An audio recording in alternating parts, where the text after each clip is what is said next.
الحمد لله وكفى وسلام على عباده الذين اصطفى أما بعد فقد قال الله تبارك وتعالى في كلامه المجيد وفرقانه الحميد يا داود إنا جعلناك خليفة في الأرض فاحكم بين الناس ولا تتبع الهوى فيضلك عن سبيل الله إن الذين يضلون عن سبيل الله لهم عذاب شديد بما نسوا يوم الحساب وقال النبي صلى الله عليه وسلم ألا كلكم راع وكلكم مسؤول عن رعيته وقال النبي صلى الله عليه وسلم سبعة يظلهم الله في ظله يوم لا ظل إلا ظله الإمام العادل وشاب نشأ في عبادة الله ورجل قلبه معلق بالمساجد إلى آخر الحديث الشريف صدق الله العلي العظيم وصدق رسوله النبي الكريم ونحن على ذلك من الشاهدين والشاكرين والحمد لله رب العالمين الحمد لله মহান আল্লাহ রব্বুল আলামিনের অসংখ্য অগণিত শুকরিয়া। আল্লাহ রব্বুল আলামিন আমাদেরকে পবিত্র ঘর আল্লাহ তাআলার ঘর মসজিদে আসার বসার তৌফিক দান করেছেন। এই জন্য আমরা কালিমাতুশ শুকরিয়া আদায় করি আলহামদুলিল্লাহ। সম্মানিত হাজিরিন, আমরা বিগত সপ্তাহগুলোতে জুলুম, অত্যাচার এবং মানুষ হত্যা সম্পর্কে আলোচনা করেছিলাম। যেহেতু আমাদের দেশের যখন যে পরিস্থিতি থাকে ওই পরিস্থিতি নিয়ে আলোচনা করতে হয়, তো গত সপ্তাহে আমাদের আলোচনার বিষয় ছিল জুমার দিনের করণীয় সম্পর্কে। বর্তমান আমরা যে অবস্থায় আছি, আমাদের পূর্বের যে সরকার ছিল তিনি চলে গিয়েছেন, এখন নতুন সরকার গঠিত হয়েছে। একজন নাগরিক এবং একজন জনগণের দায়িত্ব হলো সে তার অধীনস্থদের ব্যাপারে এবং তার উপরস্থদের ব্যাপারে সে নিজস্ব একজন সাক্ষী হিসাবে কাল কিয়ামতের দিবসে উপস্থিত হবে। অর্থাৎ আমার একটা ভোটের মাধ্যমে, আমার একটা স্বাক্ষর মাধ্যমে, আমার একটা সাপোর্টের মাধ্যমে যদি কেউ ক্ষমতায় আসে আর ওই লোকটার মাধ্যমে কোনো ধরনের অন্যায় অপরাধ হয়, অথবা আমরা জানি এই লোকটা অন্যায় অপরাধ করে, তবুও আমরা তাকে ক্ষমতায় বসিয়েছি, তাহলে কাল কিয়ামতের দিবসে যখন বিচার কার্য শুরু হবে তখন ওই ব্যক্তি যতগুলো অপরাধ করেছে ক্ষমতা থাকাকালীন তার এক একটা গুনাহের ভাগ আপনার আমলনামার মধ্যেও চলে আসবে। এই জন্য রাষ্ট্রপ্রধান কেমন হবে, শাসকদের মর্যাদা কেমন, শাসকদের দায়িত্ব কি, আজকের আলোচনায় আমরা একজন রাষ্ট্রপ্রধান, একজন শাসকের দায়িত্ব কি, তার গুণাবলী কি এবং তার মর্যাদা সম্পর্কে ইসলাম কি বলে, এই সম্পর্কে আলোচনা করি। একটা কথা হচ্ছে, যদি আমরা সকলে রাগান্বিত হই তাহলে বাস্তবতা এটা যে আমাদের এক শ্রেণীর মানুষ যেহেতু এই দেশটা স্বাধীন হয়েছে তো স্বাধীনতার যুদ্ধে অনেকেই অংশগ্রহণ করেছে। এই অংশগ্রহণ করার পিছনে শুধু একজনের মাধ্যমে দেশ স্বাধীন হয়নি, হাজারো লক্ষ মানুষের রক্তের বিনিময়ে একটা দেশ স্বাধীন হয়েছে। এরপরেও যিনি প্রথম থাকেন, যিনি একদম উপরস্থ থাকেন, তাকে বিশেষভাবে মর্যাদা দেওয়া হয়, সম্মান দেওয়া হয়।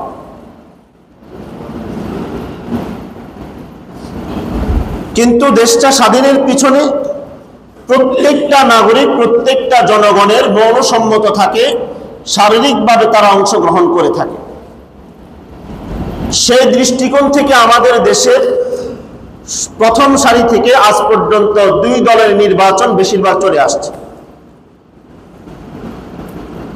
আজকে আমাদের যারা বঙ্গবন্ধু শেখ মুজিবুর রহমানকে অনুসরণ করে, তারা চায় এই দেশটা জাতির পিতা বঙ্গবন্ধু শেখ মুজিবুর রহমানের আদর্শে আদর্শিত হোক এবং তার স্বপ্নগুলো বাস্তবায়িত হোক, অর্থাৎ তার আদর্শ বাস্তবায়ন করার জন্য আমরা চাই। আর এর বিপরীত যে বিএনপি দল আছে, তারা চায় জিয়াউর রহমানের আদর্শটা আমাদের এই দেশে বাস্তবায়িত হোক।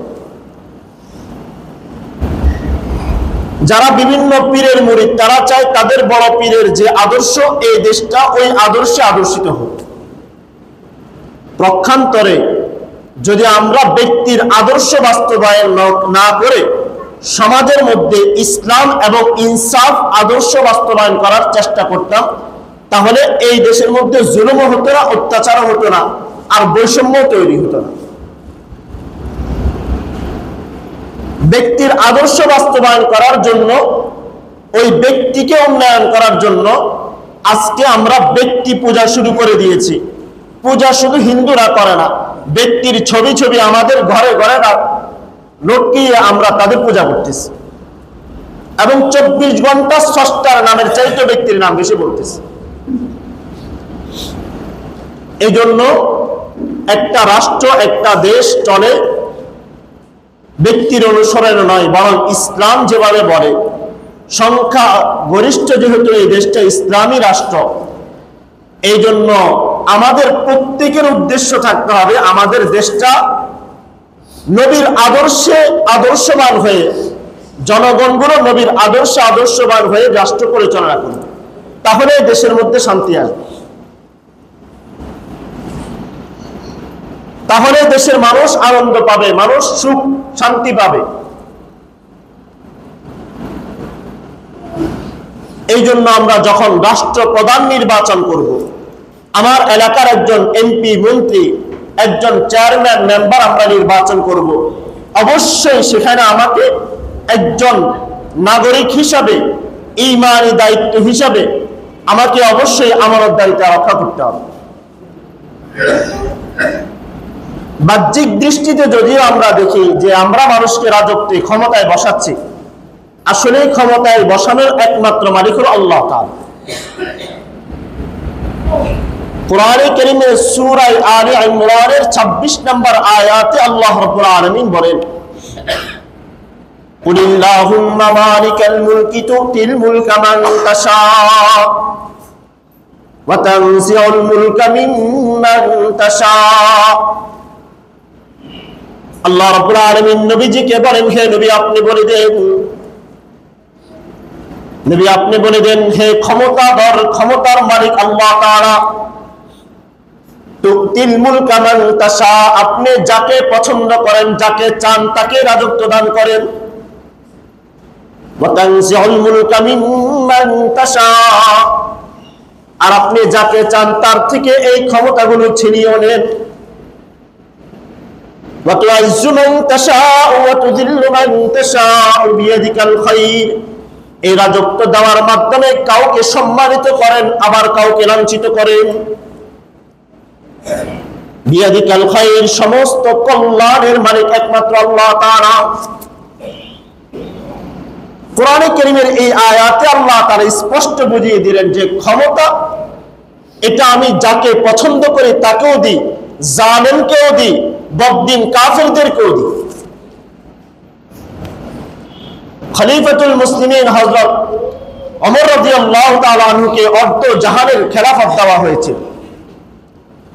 সুলাইমান আলাইহিস সালাতু ওয়াস সালামকে পুরো পৃথিবী শাসন করার ক্ষমতা দিয়েছেন। একই সাথে আল্লাহ তাআলা নমরুদকেও পুরো পৃথিবী শাসন করার ক্ষমতা দিয়েছেন। এবং একই সাথে আল্লাহ রাব্বুল আলামিন সবচেয়ে জালিম বখতে নসরকেও পুরো পৃথিবী রাজত্ব করার ক্ষমতা দিয়েছেন। কিন্তু এই ক্ষমতা দেওয়ার উদ্দেশ্য হলো তুইজ্জু মান তাশা, আল্লাহ তাআলা কাউকে লাঞ্ছিত করেন আর কাউকে সম্মানিত করেন।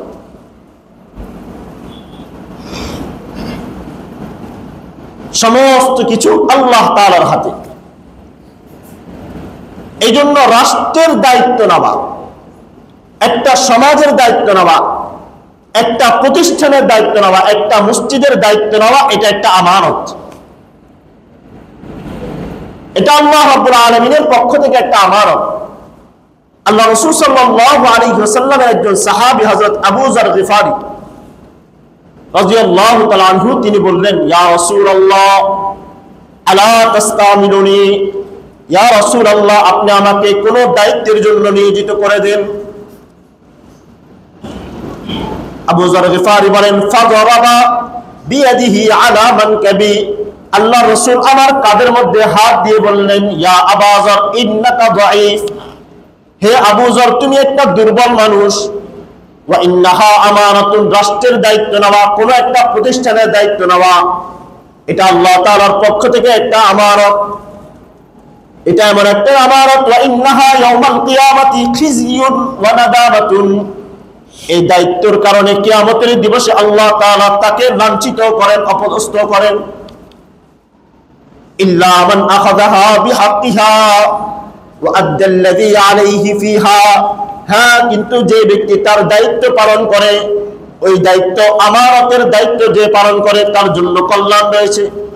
কিন্তু এই দায়িত্ব নেওয়ার জন্য তুমি নিজেকে সঁপে দিও না। রাষ্ট্রের যে দায়িত্ব এটা একটা আমানত, আর যারা আমানতের মূল্যায়ন করে আল্লাহ তাআলা বলেন, ক্বাদ আফলাহাল মুমিনুন, মুমিনরাই সফল যারা আমানতের রক্ষা করে। এই জন্য একটা দায়িত্ব নেওয়ার সময় চিন্তা করা উচিত যে আমি যে দায়িত্বটা নিচ্ছি এটা কেমন দায়িত্ব। এটা আল্লাহ তাআলার পক্ষ থেকে একটা বড় আমানত। এবং একজন রাষ্ট্র প্রধানের দায়িত্ব হলো সর্বমোট 4টা। কয়টা? 4টা। সূরা হজ্জের 41 নম্বর আয়াতে আল্লাহ তাআলা বলেন, আল্লাযীনা ইম্মাক্কান্নাহুম ফিল আরদি আকামুস সালাত ওয়া আতুজ যাকাত ওয়া আমারু বিল মারুফ ওয়া নাহাউ আনিল মুনকার। আল্লাহ তাআলা বলেন, যাদেরকে রাজত্ব দেওয়া হয়, যাদেরকে ক্ষমতা দেওয়া হয়, এদের কাজটা হলো 4টা। আকামুস সালাত, তারা নামাজ কায়েম করবে। ওয়া আতুজ যাকাত, তারা যাকাত পরিশোধ করবে, যাকাত উসুল করবে। একটা রাষ্ট্র কিভাবে অর্থনৈতিকভাবে উন্নতি করতে পারে, দেশের কিভাবে সমৃদ্ধি আসে, দারিদ্রতা কিভাবে দূর হয়, একজন রাষ্ট্রপ্রধানের দায়িত্ব এটা। ওয়া আমারু বিল মারুফ ওয়া নাহাউ আনিল মুনকার, তারা সৎ কাজের আদেশ করবে, অসৎ কাজের নিষেধ করবে। কোন ধরনের অন্যায়, অত্যাচার, জুলুম, নির্যাতন, কোন ধরনের অপরাধ করা যাবে না এবং অন্যায়মূলক কাজের মধ্যে তারা সবসময় বাধা দিবে। এই আয়াতে আল্লাহ তাআলা রাষ্ট্রপ্রধানের 4টা দায়িত্ব বলেছে।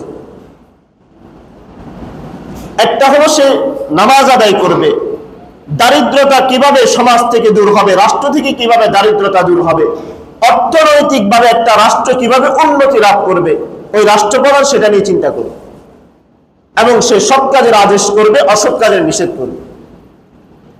সে জুলুম নির্যাতনকে রুখে দিবে, সন্ত্রাস উগ্রবাদকে সে রুখে দিবে এবং সমাজের মধ্যে কিভাবে সুশৃঙ্খল সমাজ ফিরে আসে সেটা নিয়ে সে চিন্তা করবে। এটা এমন একটা দায়িত্ব আল্লাহ রাব্বুল আলামিন তার নবী হযরত দাউদ আলাইহিস সালাতু ওয়াস সালামকে আল্লাহ রাব্বুল আলামিন ক্ষমতা দিয়েছেন আর বলতেছেন, ইয়া দাউদ ইন্না জাআলনাকা খলিফাতান ফিল আরদ, হে দাউদ আমি তোমাকে দুনিয়াতে আমার প্রতিনিধি বানিয়েছি। ফাহকুম বাইনান নাস বিল হক, মানুষের মধ্যে ইনসাফ প্রতিষ্ঠা করো। ওয়ালা তাত্তাবিল হাওয়া, নিজের কুপ্রবৃত্তির অনুসরণ করিও না। এই কুপ্রবৃত্তির অনুসরণ বলতে ব্যক্তির অনুসরণ করিও না। মানুষের মধ্যে ইনসাফ প্রতিষ্ঠা করো, নিজের কুপ্রবৃত্তির অনুসরণ করিও না, উপরের নির্দেশের অনুসরণ করিও না। তোমার বিবেক আছে, তোমার আকল আছে, তোমার জ্ঞান আছে, তুমি একজন মানুষের বিরুদ্ধে লড়াই করতেছ, তার বিরুদ্ধে গুলি তুলতেছ, তোমার বুলেটটা নিক্ষেপ করতেছ, তোমার অবশ্যই আকল আছে। তাত্তাবিউল হাওয়া, তোমার মনের চাহিদা মতো তুমি জীবন চালিও না। যদি এরকমটা করো তো আল্লাহ তাআলা তোমাকে পথভ্রষ্ট করে দিবেন। ইন্নাল্লাযীনা ইয়াযিল্লুনা আন সাবিলিল্লাহ, আর যারা আল্লাহ তাআলার রাস্তা থেকে পথভ্রষ্ট হয়ে যায়, লাহুম আযাবুন শাদীদ, তাদের জন্য আল্লাহ তাআলা যন্ত্রণাদায়ক শাস্তি রেখেছেন দুনিয়াতেও এবং আখিরাতেও। দুনিয়াতে আল্লাহ তাআলা কি লাঞ্ছনার শাস্তি রেখেছেন। জালেম যেভাবে জুলুম করে, দুনিয়াতে আল্লাহ তাআলা তার শেষ পরিণতি তাকে দেখিয়ে যাবে। এর জন্য আর দৃষ্টান্ত দেওয়ার প্রয়োজন হয় না। আর এখন নমরুদ আর বড় বড় জালেমদের ইতিহাস টানার প্রয়োজন হয়। এই জন্য রাষ্ট্র ক্ষমতা এটা আল্লাহ তাআলার পক্ষ থেকে নিয়ামত, এই নিয়ামতের মূল্যায়ন করা, এই নিয়ামতকে পেয়ে নিজের ক্ষমতা পেয়ে অন্যের উপর জুলুম না করা।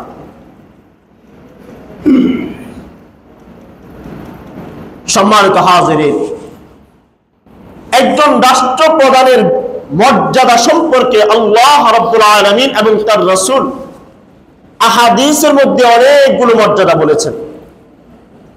এর মধ্যে আমরা 8টা মর্যাদা নিয়ে আলোচনা করব। 1 নাম্বার হলো একজন শাসক সে যদি ইনসাফগার হয় তো আল্লাহ রাব্বুল আলামিন তার জন্য জান্নাতের উচ্চ মাকাম রেখে দিয়েছে। এই শাসক বলতে শুধু প্রধানমন্ত্রী এটা উদ্দেশ্য নয়। শাসক বলতে আমার এলাকার একজন এমপি, শাসক বলতে আমার এলাকার একজন মেম্বার, আমার এলাকার একজন চেয়ারম্যান, আমার মসজিদের একজন সভাপতি, আমার ঘরের একজন দায়িত্ববান, এরা প্রত্যেকেই শাসকের অন্তর্ভুক্ত। আল্লাহ রাসূল বলেছেন যারা শাসক হবে, যারা ইনসাফ করবে তো আল্লাহ রাব্বুল আলামিন এদের জন্য জান্নাতের উচ্চ মাকাম এদের জন্য রেখে দিয়েছে। قال رسول الله صلى الله عليه وسلم أهل الجنة ثلاثة, আল্লাহ রাসূল সাল্লাল্লাহু আলাইহি ওয়াসাল্লাম বলেন একজন জান্নাতি 3 শ্রেণীর মানুষ রয়েছে যারা জান্নাতের অধিবাসী, যারা জান্নাতে যাবে। 1 নাম্বার হলো যু সুলতানিন মুকাসিতুন মুতাসাদ্দিকুন মুওয়াফিকুন। 1 নাম্বার হলো ওই বাদশা, ওই রাজা, ওই প্রধানমন্ত্রী যে ইনসাফ করে, যে মানুষের মধ্যে শান্তি প্রতিষ্ঠা করে। মুতাসাদ্দিকুন, যে দানশীল হয়, মানুষের টাকা আত্মসাৎ করে না। এবং আল্লাহ রাব্বুল আলামিন যাকে ভালো কাজ করার ক্ষমতাও দিয়েছেন ওই অনুযায়ী সে ক্ষমতা প্রয়োগ করে ভালো কাজগুলো করে। এই গুণ যে প্রধানমন্ত্রীর মধ্যে, যে রাষ্ট্রপ্রধানের মধ্যে থাকবে তো আল্লাহ রাসূল বলেন আহলুল জান্নাহ, সে জান্নাতের অধিবাসী। একজন রাষ্ট্রপ্রধানের 3টা গুণ বলেছেন।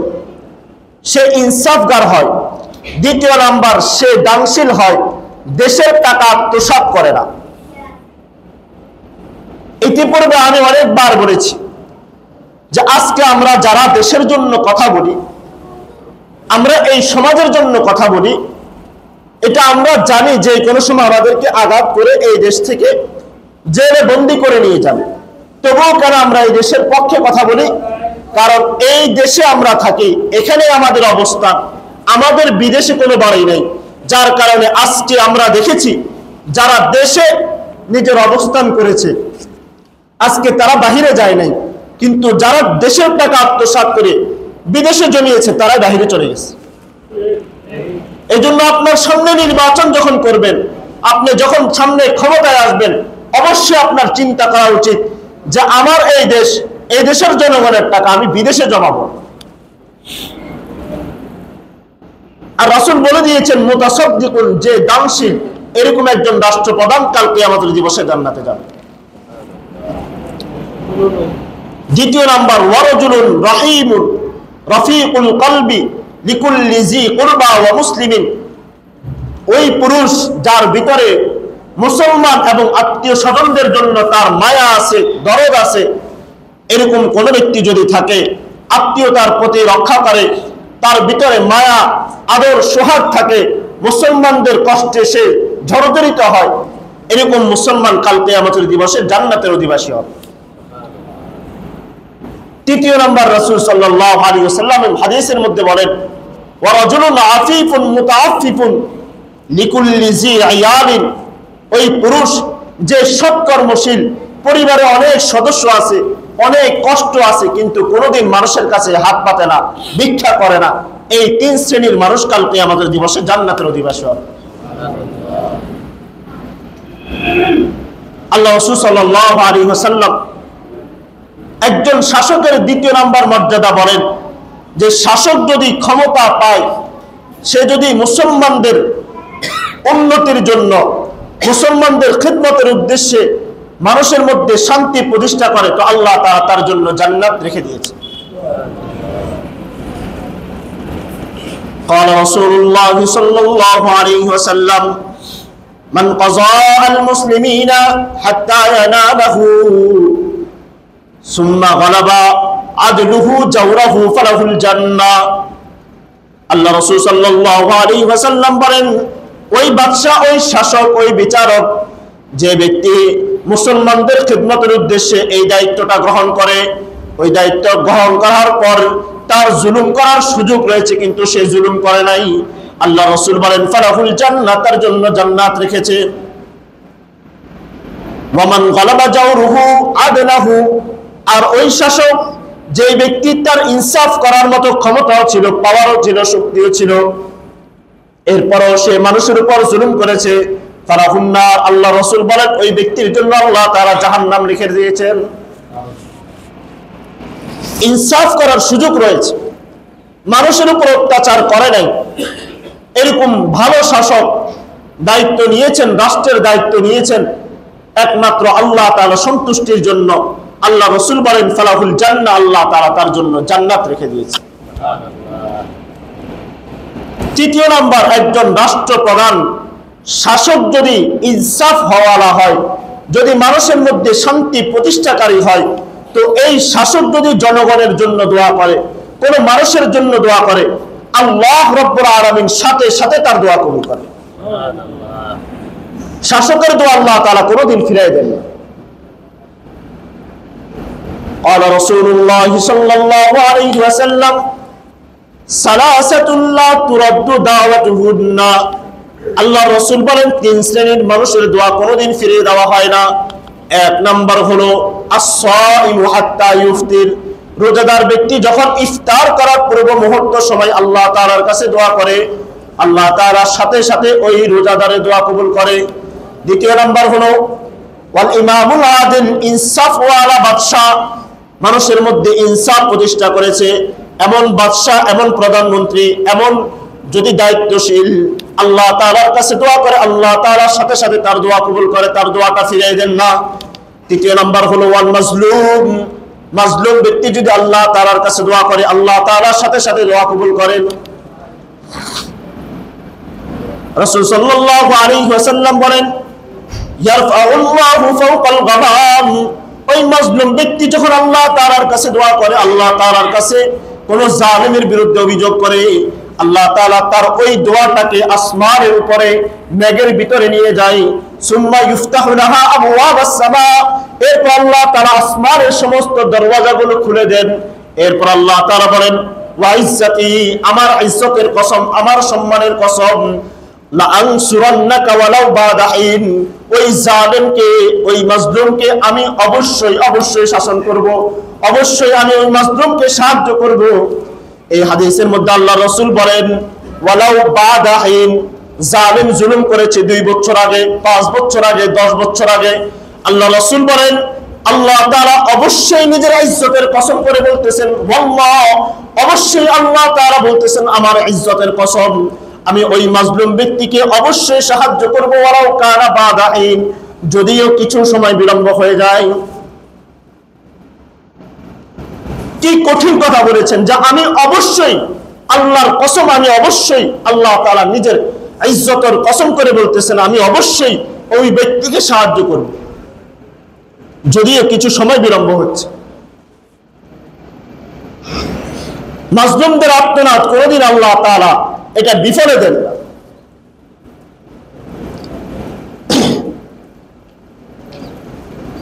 এক একটা রাত্রে মানুষের উপর যে জুলুম নির্যাতন হয়েছিল, এক একজন আলেম শুধুমাত্র ভারতের বিরুদ্ধে কথা বলার কারণে এদেরকে এই পরিমাণ নির্যাতন করা হয়েছে যে এই দেশের কোটি টাকা বাজেট করা, কোটি টাকা তারা আত্মসাৎ করে নেওয়ার পরেও একজন জালেমকে, ওই আত্মসাৎকারীকে কোনোদিন তার গলায় বেড়ে পড়ায় নাই, হাতে হাত ধরে তাদেরকে জেলে নিয়ে গিয়েছে। আর এক একজন আলেমকে গলায় বেড়ে পড়িয়েছে, গরুর মতো তাদের হাতের মধ্যে রশি বেঁধে নিয়েছে। আয়নাগর নামক জায়গায় নিয়ে এক একজন মানুষকে 10 বছর 20 বছর, আজকে 15 বছর পর্যন্ত নির্যাতন করেছে। এক একজন মানুষের অনেক ভিডিও দেখবেন, কাবার প্রান্তরে কাবা শরীফের গিলাফ ধরে ধরে মানুষ কান্না করেছিল। একদিনে সরকার পতন হয় নাই, হাজার মানুষের কষ্ট এখানে জড়িত আছে, হাজার মানুষ কান্না করেছিল, হাজার মানুষের অস্ত্র গিয়েছিল, হাজার মানুষকে হয়রানি করেছিল। এক জায়গায় থেকে এখান থেকে সঠিক কথা বলার ক্ষমতা ছিল না, কোনোদিন বলার ক্ষমতা ছিল না যে আমি অমুক দলের নেতা, আমি অমুক দল করি। কোনোদিন বলার অধিকার ছিল না ওই সরকার জানেন এই পরিমাণ নির্যাতন করেছি। একটা স্বাধীন দেশে থেকেও আমরা বাক স্বাধীনতার মধ্যে স্বাধীনতা আমাদের ছিল না। এক একজন আলেম, এক একজন জনগণ রাতের পর রাত কান্না করেছিল। সামান্য একটা জুলুমের কারণে 3 বছর 4 বছর পর্যন্ত এমন ভাবে নির্যাতন করেছে, এই সমস্ত আলেমগুলো বের হওয়ার পর আর তাদের বেঁচে থাকার ক্ষমতা থাকে নাই, অল্প কয়েকদিনের মধ্যে সবাই মারা গিয়েছে। আল্লাহ রাসূল সাল্লাল্লাহু আলাইহি ওয়াসাল্লামের জন্য বলেছেন যে আল্লাহ তাআলা নিজের ইজ্জতের কসম করে বলেছেন, লাআনসুরান্নাক, অবশ্যই আমি সাহায্য করব। আজকে আমি আর আপনি বলতে পারি জালেমের জুলুম হয়েছে, জালেম জুলুম করে নির্যাতিত হয়, তাকে তো অপদস্থ করা হয়। ওই ছোটবেলায় যখন আমরা ছোটবেলায় ছিলাম, তখন আমাদেরকে শিক্ষকরা পড়া না পারলে আমাদেরকে আঘাত করতো, আর বড় যারা ছিল একটু তাদেরকে দেখতাম কানে ধরাতো, তখন মনে করতাম কানে ধরানোটাই আমাদের জন্য মনে হয় ভালো ছিল। এরপর যখন একটু বড় হলাম তখন দেখলাম কানে ধরাটাই আমার জন্য লজ্জাজনক।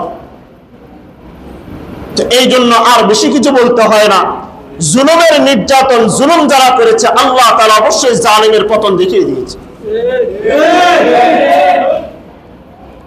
আজকে এখান থেকে বসে স্বাধীনভাবে কথা বলার যে ক্ষমতা, এটা দীর্ঘ 14 বছর 16 বছর পর্যন্ত এক একজন ইমাম পাই নাই। আজকে আমরা এখান থেকে কথা বলি, এখান থেকে হক কথাগুলো মানুষের কাছে পৌঁছানো একজন ইমামের দায়িত্ব ছিল, এটা রাসূলের দায়িত্ব ছিল, রাসূলের আমানত ছিল, এটা সাহাবায়ে কেরামদের আমানত ছিল, কিন্তু আমরা পৌঁছাতে পারিনি। আজকে আমরা ফিরআউনের কথা বলতে হয়, হারুনের কথা বলতে, কারুনের কথা বলতে হয়, আমাদেরকে আবু জাহেলের কথা বলতে হয়। আজকের এই যুগে এই সময় এসে আর জালেমের প্রচার করার জন্য পূর্বের ইতিহাস টানতে হবে না।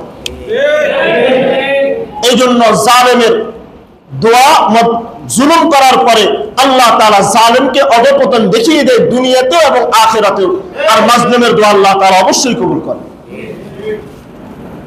আল্লাহ রাসূল সাল্লাল্লাহু আলাইহি ওয়াসাল্লাম একজন ইসলামিক শাসকের, একজন ধর্মীয় শাসকের, একজন ইনসাফকারী শাসকের 4th নাম্বার গুণ আল্লাহ রাসূল সাল্লাল্লাহু আলাইহি ওয়াসাল্লাম বলেন যে 3 শ্রেণীর মানুষ রয়েছে, 3 শ্রেণীর মানুষের মধ্যে 1 শ্রেণীর মানুষ জান্নাতে যাবে আর বাকি 2 শ্রেণীর মানুষ জাহান্নামে যাবে। 1 নাম্বার হলো আল কুযাতুস সালাসাতুন ওয়াল ওয়াহিদু ফিল জান্নাহ ওয়া ইসনানি ফিন নার। আল্লাহ রাসূল বলেন শাসক 3 ধরনের হয়, এক ধরনের বিচারক তারা জান্নাতে যাবে। ফাআম্মান নাযী ফিল জান্নাহ, ওই ব্যক্তি জান্নাতে যাবে আরাফাল হক, যে হক জেনেছে, সত্য কথা জেনেছে, ফাকাযা বিহি, সত্য জানার পর সত্য অনুযায়ী ফয়সালা করেছে, এই ব্যক্তি জান্নাতে যাবে। আর 2 নাম্বার আরাফাল হক, সত্য জেনেছে, বাস্তবতা জেনেছে, এরপরও ফাজারা ফিল হুকমি, যখন সে বিচার করেছে, যখন সে ফয়সালা করেছে, তখন জুলুমের শিকার হয়েছে, জুলুম করেছে, ফাহুয়া ফিন্নার, আল্লাহ রাসূল বলেন তারা জাহান্নামে যাবে। এবং তৃতীয় শ্রেণীর মানুষ যারা মিথ্যা অন্যায় অপরাধ ভাবে অজ্ঞাত কারণে কোন ধরনের জুলুম ছাড়াই মানুষের উপর নির্যাতন করেছে, আল্লাহ রাসূল বলেন ফাহুয়া ফিন্নার, সেও জাহান্নামে যাবে। সত্য জানার পরেও ফয়সালা করেছে, সত্য অনুযায়ী সে জান্নাতে যাবে। এগুলো শাসকের মর্যাদা। যদি সত্য জেনে ওই শাসক মানুষের উপর জুলুম না করে তো আল্লাহ তাআলা তাকে জান্নাতে দিয়ে দিবেন। পঞ্চম নাম্বার শাসকের মর্যাদা সম্পর্কে আল্লাহ রাসূল সাল্লাল্লাহু আলাইহি ওয়াসাল্লাম হাদিসের মধ্যে বলেন, আল ইমামু জান্নাতুন ইউকাতালু মিন ওয়ারাইহি, নিশ্চয় এক একজন রাষ্ট্রপ্রধান এরা হলো এক একটা ডাল স্বরূপ। এই রাষ্ট্রপ্রধানদের মাধ্যমে মানুষ অন্য রাষ্ট্রের সাথে যুদ্ধ করে এবং এর মাধ্যমে মানুষ নিজের মর্যাদাকে রক্ষা করে, স্বাধীনতা সার্বভৌমত্বকে রক্ষা করে।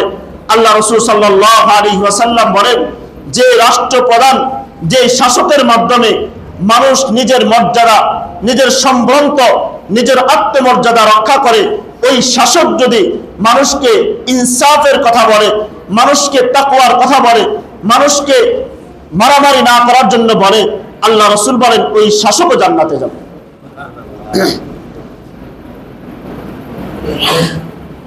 এক একজন শাসক পুরা জাতির জন্য, একটা রাষ্ট্রের জন্য এরা ডাল স্বরূপ। কারণ এই শাসকের মাধ্যমে মানুষের মধ্যে ইনসাফ প্রতিষ্ঠা হয়, এই শাসকের মাধ্যমে মানুষ জুলুম অত্যাচার থেকে বাঁচতে পারে।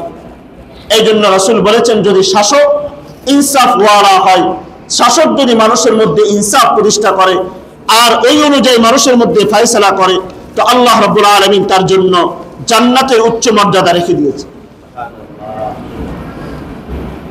শাসকের আরেকটা মর্যাদা হলো একজন ইনসাফ ওয়ালা শাসক, একজন রাষ্ট্রপ্রধান, প্রধানমন্ত্রী, সে ইনসাফ ওয়ালা, সে মানুষের উপর জুলুম করে না, মানুষের উপর অত্যাচার করে না। আল্লাহ রাসূল বলেন, সাবআতুন ইউযিল্লুহুমুল্লাহু ফি যিল্লিহি ইয়াওমা লা যিল্লা ইল্লা যিল্লু, 7 শ্রেণীর মানুষকে আল্লাহ রাব্বুল আলামিন কাল কিয়ামতের দিবসে আরশের নিচে ছায়া দিবেন, যেদিন আল্লাহ তাআলা আরশের ছায়া ছাড়া কোনো ছায়া হবে না। এর মধ্যে এক নাম্বার হলো আল ইমামুল আদিল, একজন ন্যায়পরায়ণ বাদশা। ন্যায়পরায়ণ বাদশা যদি ইনসাফ প্রতিষ্ঠা করে তো আল্লাহ তাআলা কাল কিয়ামতের দিবসে আরশের নিচে তার জন্য ছায়ার ব্যবস্থা করে রেখেছে। একজন শাসকের আরেকটা মর্যাদা সম্পর্কে রাসূল সাল্লাল্লাহু আলাইহি ওয়াসাল্লাম বুখারী হাদিসের মধ্যে বলেন, ইযা হাকামাল হাকিম ফাজতাহাদা সুম্মা আসাবা ফালাহু আজরান, একজন রাষ্ট্রপ্রধান সে তার যথাসাধ্য চেষ্টা করে সে যদি মানুষের মধ্যে ইনসাফ প্রতিষ্ঠা করে, যদি তার ওই বিচারটা সঠিক হয়, আল্লাহ তাআলা তাকে দ্বিগুণ প্রতিদান দিবেন। আর যদি রাষ্ট্রপ্রধান চেষ্টা করেছেন সত্যটাকে উদ্ঘাটন করার জন্য, করার পরেও তার এই কাজটা ভুল হয়ে গিয়েছে, তবু আল্লাহ তাআলা তাকে 1 গুণ প্রতিদান দিবেন।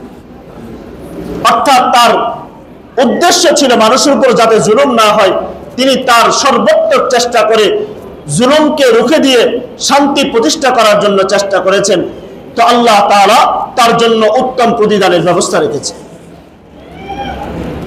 আল্লাহ রাসূল সাল্লাল্লাহু আলাইহি ওয়াসাল্লাম বলেন, যে ব্যক্তি একজন ন্যায় ইনসাফ ওয়ালা শাসকের আনুগত্য করলো, সেজন্য আমার আনুগত্য করলো।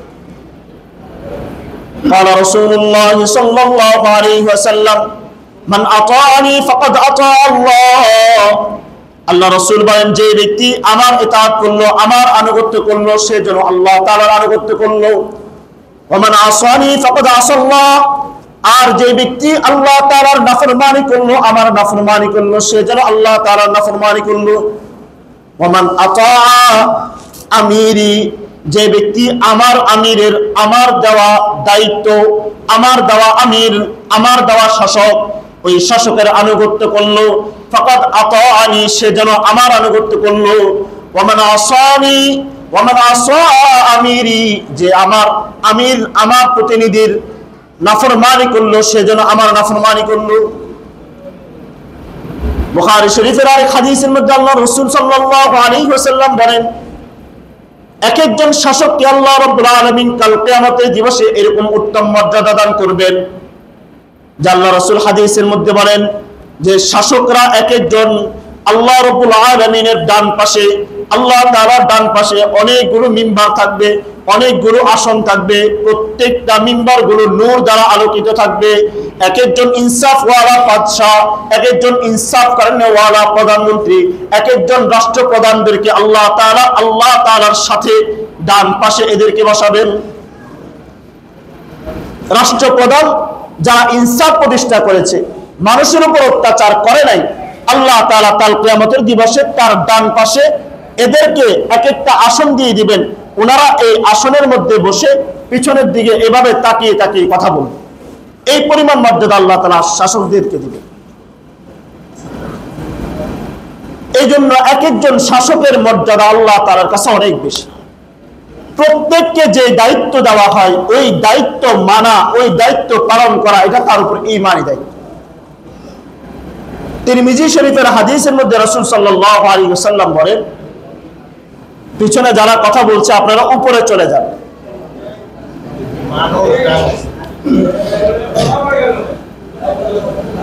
আল্লাহ রাসূল সাল্লাল্লাহু আলাইহি ওয়াসাল্লাম হাদিসের মধ্যে বলেন, আলা কুল্লুকুম রাইন ওয়া কুল্লুকুম মাসউলুন